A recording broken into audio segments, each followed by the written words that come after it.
স্বাগত জানাচ্ছি যমুনা টেলিভিশনের নিয়মিত আয়োজন প্রবাসে বাংলাদেশে। বিশ্বের বিভিন্ন প্রান্তে থাকা প্রবাসীদের খবরাখবর নিয়ে আপনাদের সাথে আছি আমি দেবাশিস রঞ্জন সরকার। পঞ্চম এলডিসি সম্মেলনে যোগ দিতে কাতারের দোহায় পৌঁছেছেন প্রধানমন্ত্রী শেখ হাসিনা। রবিবার যোগ দেবেন সম্মেলনের উদ্বোধনী পর্বে। কাতারের হামাদ আন্তর্জাতিক বিমানবন্দরে কাতারে নিযুক্ত বাংলাদেশের রাষ্ট্রদূত নজরুল ইসলাম প্রধানমন্ত্রী শেখ হাসিনাকে স্বাগত জানান। দুপুরে বিশ্রাম শেষে প্রধানমন্ত্রী কাতার ন্যাশনাল কনভেনশন সেন্টারে যান। এ সময় তার সঙ্গে জাতিসংঘের মহাসচিব অ্যান্টনিও গুতেরেসের সাক্ষাৎ হয়। প্রধানমন্ত্রীর সঙ্গে পররাষ্ট্রমন্ত্রী একে আব্দুল মোমেন সহ প্রতিনিধি দলের সদস্যরা উপস্থিত ছিলেন। বৈঠকে রাশিয়া ইউক্রেন যুদ্ধ বন্ধে কার্যকরী ভূমিকা রাখতে জাতিসংঘের প্রতি আহ্বান জানান প্রধানমন্ত্রী শেখ হাসিনা।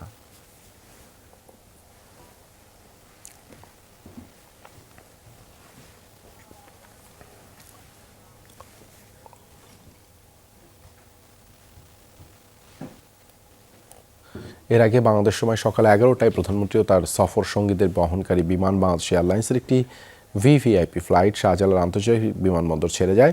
সফরের দ্বিতীয় দিন 5 মার্চ প্রধানমন্ত্রী সম্মেলনে বিশেষ আমন্ত্রিত বক্তা হিসেবে বক্তব্য দেবেন। এলডিসি সম্মেলনে অংশগ্রহণ ছাড়াও কাতারের আমিরের সঙ্গে দ্বিপাক্ষিক বৈঠক করবেন প্রধানমন্ত্রী শেখ হাসিনা। সেখানেও জ্বালানি খাতে সহযোগিতা সহ দ্বিপাক্ষিক বিভিন্ন বিষয়ে আলোচনা হতে পারে।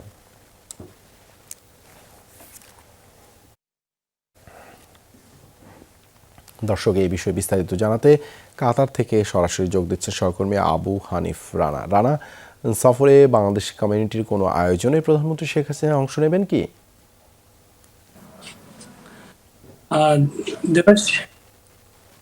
দেবাশিস, আমরা যেটুকু জানি যে প্রধানমন্ত্রী আজকে কাতারে এসে পৌঁছেছেন এবং আগামীকাল তিনি আগামীকাল যে সম্মেলনে যোগদান করবেন সেখানে তিনি বিশেষ অতিথি হিসাবে বক্তব্য রাখবেন এবং তারপরে তিনি কয়েকটা রাষ্ট্রপ্রধানের সাথে আলাদা আলাদা বৈঠক করবেন এবং তারপর দিন তিনি ব্যবসায়ীদের একটি সম্মেলনে যোগ দিবেন প্রধান অতিথি হিসেবে। ওখানে তিনি বক্তৃতা রাখবেন। তারপর দিন 7 মার্চ তিনি বাংলাদেশ কমিউনিটির আয়োজনে যে নাগরিক সংবর্ধনা আছে ওখানে তিনি যোগদান করবেন এবং তারপর দিন 8 মার্চ তিনি দোহা ত্যাগ করবেন বলে আমরা জানি। প্রধানমন্ত্রী সফর ঘিরে প্রবাসীদের প্রত্যাশা কেমন, বিস্তারিত জানাবেন। আসলে প্রধানমন্ত্রী কাতার আগমন উপলক্ষে প্রবাসীদের অনেকগুলো প্রত্যাশা রয়েছে। তার মধ্যে আমরা যেটুকু জানি যে প্রবাসীরা যে মুখ্য যে বিষয়গুলো তারা প্রধানমন্ত্রীর কাছে তুলে ধরবেন সেটি হচ্ছে প্রবাসীরা যাতে কাতারের ভিসা বন্ধ রয়েছে বাংলাদেশে। প্রধানমন্ত্রী এই কাতার সফরকে ঘিরে কিন্তু প্রবাসীরা একটা আশার আলো দেখছেন যে আবার পুনরায় বাংলাদেশের ভিসা চালু হবে, বাংলাদেশিদের জন্য কাতারের ভিসা চালু হবে। তাছাড়াও বাংলাদেশ দূতাবাসে যে পাসপোর্ট সেবা চালু হওয়ার কথা ছিল সেটি প্রধানমন্ত্রী সফরকে ঘিরে প্রবাসীরা প্রত্যাশা রয়েছে যে মাননীয় প্রধানমন্ত্রী কাতার সফর করলে এই সেবাটি আবার পুনরায় চালু হবে এবং এখানে যে গৃহকর্মী রয়েছে সেই গৃহকর্মীদের জন্য একটি বাংলাদেশ দূতাবাসে একটি সেফ হোমের দাবি তুলবেন বলে আমরা শুনেছি। এই ছিল আমার কাছে সর্বশেষ। ধন্যবাদ রানা যুক্ত হবার জন্য। মালয়েশিয়ায় প্রথমবার এনার্জি স্টোরেজ স্থাপন করা হয়েছে। মালয়েশিয়া প্রবাসী বাংলাদেশি গবেষক ডক্টর এম এ হান্নানের নেতৃত্বে এনার্জি স্টোরেজ স্থাপন করা হয়। দীর্ঘদিন ধরে মালয়েশিয়ার সফলতার সাথে অধ্যাপনা করছেন এম এ হান্নান। এমনকি বিশ্বের প্রভাবশালী বিজ্ঞানীর তালিকায়ও জায়গা পেয়েছেন এই প্রবাসী গবেষক। মালয়েশিয়া থেকে সহকর্মী আহমদুল কবিরের প্রতিবেদনে বিস্তারিত। ইউনিভার্সিটি তেনাগা মালয়েশিয়ার ক্যাম্পাসের ঠিক পাশেই স্থাপন করা হয়েছে এই এনার্জি স্টোরেজ। দেশটির প্রথম ফ্ল্যাগশিপ প্রজেক্ট এটি। মালয়েশিয়ার উচ্চশিক্ষা মন্ত্রণালয় ও উৎপাদন সংস্থা তেনাগা ন্যাশনাল বারাহাতের সহায়তায় এটি স্থাপন করেন প্রবাসী বাংলাদেশি গবেষক এম এ হান্নান। গোটা ওয়ার্ল্ড ইনক্লুডিং বাংলাদেশ যেটা চিন্তা করতেছে যে আমরা গ্রিন হাউস গ্যাস কমাবো, এই পৃথিবীটাকে বাসযোগ্য পৃথিবী করে রাখবো, এখানে টেম্পারেচার বাড়বে না, বাড়লেই তো আইস মেল্টিং হয়, ফরেস্ট বার্নিং হয়, অনেক প্রবলেম হয়। তো এগুলো কমানোর জন্য আমাদের গ্রিন হাউস গ্যাস কমাইতে হবে। এনার্জি স্টোরেজ এমন একটা ডিভাইস, এটা এনার্জিকে ফসিল ফুয়েল বার্ন করে না, এটা একটা রিনিউয়েবল ফর্ম অফ এনার্জি। এটাতে জিএইচজিটা রিডিউস করা যায়, এটা আরেকটা অ্যাডভান্টেজ বা আরেকটা উপকারিতা আমরা বলতে পারি। দীর্ঘদিন মালয়েশিয়া শিক্ষাক্ষেত্রে অবদান রেখে দেশের ভাবমূর্তি উজ্জ্বল করছেন এম এ হান্নান। নবায়নযোগ্য জ্বালানি নিয়ে গবেষণা চালিয়ে বিশ্ব দরবারে বাংলাদেশ ও মালয়েশিয়া দুই দেশকেই তুলে ধরছেন তিনি। গেল বছর যুক্তরাজ্য ভিত্তিক বিশ্বখ্যাত অ্যানালিটিক্স প্রতিষ্ঠান ক্ল্যারিভেট বিশ্বের প্রভাবশালী বিজ্ঞানীদের একজন হিসেবে স্বীকৃতি দেয় তাকে। আমি গবেষণা করি ইন্টেলিজেন্ট সিস্টেম ডেভেলপমেন্ট, আমি গবেষণা করি ইলেকট্রিক ভেহিকেলের উপরে, আমি গবেষণা করি এনেবলিং টেকনোলজির উপর। বাংলাদেশি ছাত্রের জন্য Malaysian platform is still very beneficial to take something from here and to contribute to the nation and nation wide or world wide. So Bangladeshi স্টুডেন্টরা যারা এনার্জি এবং পাওয়ারে কাজ করতেছে মোস্ট ওয়েলকাম। ভবিষ্যতে জ্বালানি খাতে কার্বন নিঃসরণ শূন্যের কোঠায় নামিয়ে আনার স্বপ্ন দেখছেন এম এ হান্নান, আর তা নিয়ে চালাচ্ছেন গবেষণাও। বিভিন্ন আন্তর্জাতিক জার্নালে এখন পর্যন্ত হান্নানের 4 শতাধিক নিবন্ধ প্রকাশিত হয়েছে। মোস্তফা মাহমুদ, যমুনা নিউজ। এবার সেচ কাজের জন্য তিস্তার পানি ব্যবহার করতে নতুন খাল খননের উদ্যোগ নিয়েছে পশ্চিমবঙ্গ সরকার। এই সংক্রান্ত আনুষ্ঠানিক প্রক্রিয়াও শুরু হয়েছে। কর্তৃপক্ষ জানায় জলপাইগুড়ি জেলার গজলডোবা তিস্তা ব্যারেজ প্রকল্পের অধীনে আরও অতিরিক্ত 2টি খাল খনন করা হবে। এরই মধ্যে এই খাল খননের জন্য শুক্রবার প্রায় 1000 একর জমি অধিগ্রহণ করেছে পশ্চিমবঙ্গ রাজ্যের সেচ দপ্তর। শুক্রবার এই ইস্যুতে বৈঠক হয় জলপাইগুড়িতে। এতে উপস্থিত ছিলেন রাজ্যের সেচ মন্ত্রী পার্থ ভৌমিক এবং রাষ্ট্রমন্ত্রী সাবিনা ইয়াসমিন। তিস্তার পাশাপাশি জল ঢাকা নদীর পানির সেচের জন্য ব্যবহৃত হবে। এ লক্ষ্যে গজলডোবা ব্যারেজ থেকে কোচবিহার জেলার চ্যাংরাবান্ধা পর্যন্ত 32 কিলোমিটার দীর্ঘ একটি খাল খনন করা হবে। অন্যদিকে আরেকটি খাল নির্মাণ করা হবে তিস্তার বাম তীর ঘেঁষে। জমকালো আয়োজনের মধ্য দিয়ে যাত্রা শুরু করলো ইতালি প্রবাসী বাংলাদেশের শিক্ষার্থীদের সংগঠন association of Bangladeshi students in North Italy.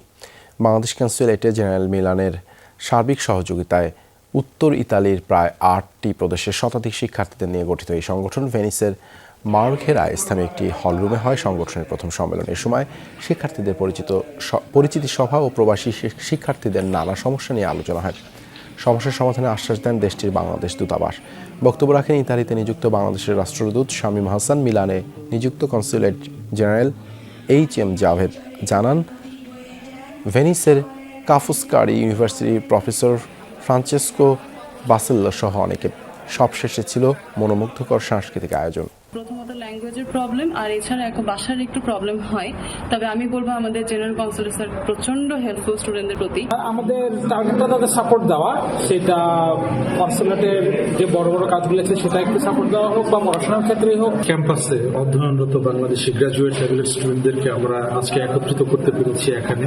যে অনুষ্ঠানটি আয়োজন করা হয়েছে সেটি সবার মধ্যে খুব উৎসাহের সৃষ্টি করেছে। প্রায় 70 জনের মতো বাংলাদেশি ছাত্রছাত্রী যারা বিভিন্ন কলেজ ও বিশ্ববিদ্যালয়ে পড়াশোনা করছেন নর্দার্ন ইতালি, তারা এসেছে। দেশের প্রথম স্থলবন্দর হিসেবে বেনাপোলে চালু হয়েছে ই-গেট। বিকেলে স্বরাষ্ট্রমন্ত্রী আসাদুজ্জামান খান এর উদ্বোধন করেন। এই সময় ভবিষ্যতে ই-ভিসা চালুর পরিকল্পনার কথা জানান তিনি। বেনাপোল থেকে রিয়াজ রাহানের রিপোর্ট, ক্যামেরায় ছিলেন হেমায়েত উদ্দিন হিমু। মেশিনে পাসপোর্ট রাখলেই স্বয়ংক্রিয়ভাবে জানা যাবে যাত্রীর সব তথ্য, বাঁচবে সময়, কমবে ভোগান্তি। মূলত নিরাপত্তা ব্যবস্থা আরও সুদৃঢ় করা ও হয়রানি বন্ধেই চালু করা হয়েছে ই-গেট। শনিবার বিকেলে এই কার্যক্রমের উদ্বোধন করেন স্বরাষ্ট্রমন্ত্রী। এ নিয়ে ইতিবাচক মন্তব্য করেছেন যাত্রী, ব্যবসায়ীরা। আমি মাত্র 18 সেকেন্ডের মধ্যে ই-গেট দিয়ে বেরোয় আসতে পারলাম। বিভিন্ন দেশে আমি যখন তাদের ই পাসপোর্টের সিস্টেমটা, গেটিং সিস্টেমটা দেখে আমার কাছে খুব ভালো লাগতো। আমি আশা করতাম আমাদের দেশ কবে এগিয়ে যাবে। বাংলাদেশের সাথে ইন্ডিয়া যেভাবে বিজনেস বাড়ছে, এখানে আরও বেশি বেশি করে ডিজিটালাইজ করতে হবে। এর কোনো বিকল্প নাই। এতে নিরাপত্তা নিশ্চিত হবে। গত সপ্তাহে ইন্ডিয়ান হাইকোর্ট এসেছিল, ইন্ডিয়ান সাইডে ইমিগ্রেশনের একটা সীমাবদ্ধতা ছিল, সেটা উন্নতি হচ্ছে। আমাদের এটা একটা ইমপ্রুভমেন্ট হলো। এর আগে উদ্বোধনী অনুষ্ঠানে পাসপোর্ট অধিদপ্তরের মহাপরিচালক ই-গেট সেবার বিস্তারিত তুলে ধরেন। ই-গেটের উদ্দেশ্য হচ্ছে ই পাসপোর্টের বিশ্বাসযোগ্যতা যাচাই করা, অর্থাৎ authenticity of E passport. E passport সন্নিবেশিত ব্যক্তি এবং ব্যক্তির ব্যক্তিগত এবং বায়োমেট্রিক তথ্যের সত্যতা নিশ্চিত করা, অর্থাৎ verification of the passport information. এবং সর্বোপরি সামগ্রিকভাবে ইমিগ্রেশন প্রক্রিয়াকে ত্বরান্বিত করা। অনুষ্ঠানে মন্ত্রী বলেন, আধুনিক ও উন্নত বাংলাদেশের যাত্রায় ইগেট অন্যতম মাইলফলক। সামনের দিনে ই ভিসা চালুর কথাও জানান মন্ত্রী। শুধু ই গেট ই পাসপোর্ট না, আমরা ই ভিসাতেও চলে যাচ্ছি। এই ধরনের এয়ারপোর্ট কিংবা স্থলবন্দর যেখানেই আমাদের ইমিগ্রেশনের জন্য লোকজন লাইন করবে, সেখান থেকে তারা অতি দ্রুততার সঙ্গে তারা তাদের সার্ভিসটা পেয়ে যাবে। এর আগে 3টি আন্তর্জাতিক বিমানবন্দরে চালু করা হয় ইগেট কার্যক্রম। আরও 10টি বন্দরে এটি চালুর প্রক্রিয়া চলমান আছে বলে জানানো হয় অনুষ্ঠানে। পরে বেনাপোল শূন্যরেখায় বিজিবি বিএসএফ আয়োজিত রিট্রিট সেরেমনিতে অংশ নেন মন্ত্রী। অতিথিরা দুই দেশের বন্ধুত্বপূর্ণ সম্পর্ক আরও জোরদার করার লক্ষ্যে অনুষ্ঠিত হয় এই সেরেমনি। এই ইগেট চালুর মাধ্যমে ইমিগ্রেশন ব্যবস্থাপনায় আরেক ধাপ এগুলো বেনাপোল স্থলবন্দর। তবে যেই উদ্দেশ্য নিয়ে এই গেট স্থাপন করা হয়েছে, যদি দক্ষ জনবল এবং অবকাঠামোগত উন্নয়ন না করা হয়, তাহলে এই যে সেবা সেটি কতদিন চালু রাখা সম্ভব হয় সে নিয়ে প্রশ্ন তুলেছেন যাত্রী, এখানকার ব্যবসায়ীরা। রিয়াজ রায়হান, যমুনা নিউজ, বেনাপোল, যশোর। আবারও অভিবাসন প্রত্যাশীদের বড় একটি দলকে উদ্ধার করেছেন ইতালির কোস্ট গার্ড। শুক্রবার সিসিলি উপকূল থেকে উদ্ধার করা হয় 231 জনকে। কর্তৃপক্ষ জানায় একটি মাছ ধরার নৌকায় ভূমধ্যসাগর পাড়ি দিচ্ছিলেন তারা। উত্তাল সাগরও খারাপ আবহাওয়ার বিপদে পড়ে তারা। স্থানীয় সময় রাতে দ্বীপটি থেকে 15 মাইল দূরে নৌকাটিকে শনাক্ত করে কোস্ট গার্ড সদস্যরা 2টি টহল নৌকা নিয়ে পরিচালিত অভিযানে উদ্ধার করা হয় অভিবাসন প্রত্যাশীদের। তাদের জাতীয়তা সম্পর্কে জানা যায়নি এখনও। চলতি বছর অঞ্চলটি থেকে প্রায় 9000 অভিবাসন প্রত্যাশীকে উদ্ধার করা হয়। গত সপ্তাহে ইতালি উপকূলে পাথরের সাথে ধাক্কা খেয়ে ভেঙে যায় একটি নৌকা। মৃত্যু হয় 68 জনের। এ ঘটনায় তদন্ত শুরু করেছে ইতালি।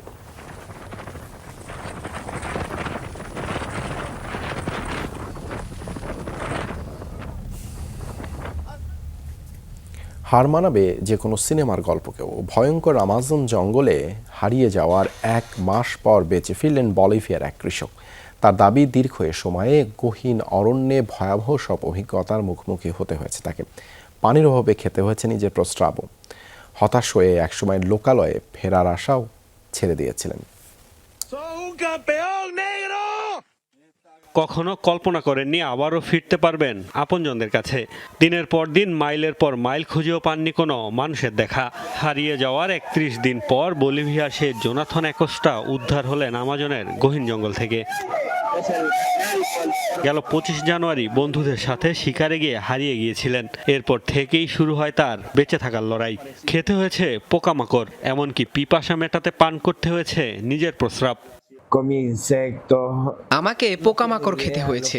আপনি কল্পনাও করতে পারবেন না ওই দিনগুলোতে বেঁচে থাকার জন্য আমাকে কি কি করতে হয়েছে। আমার কাছে এখনো অবিশ্বাস্য লাগছে।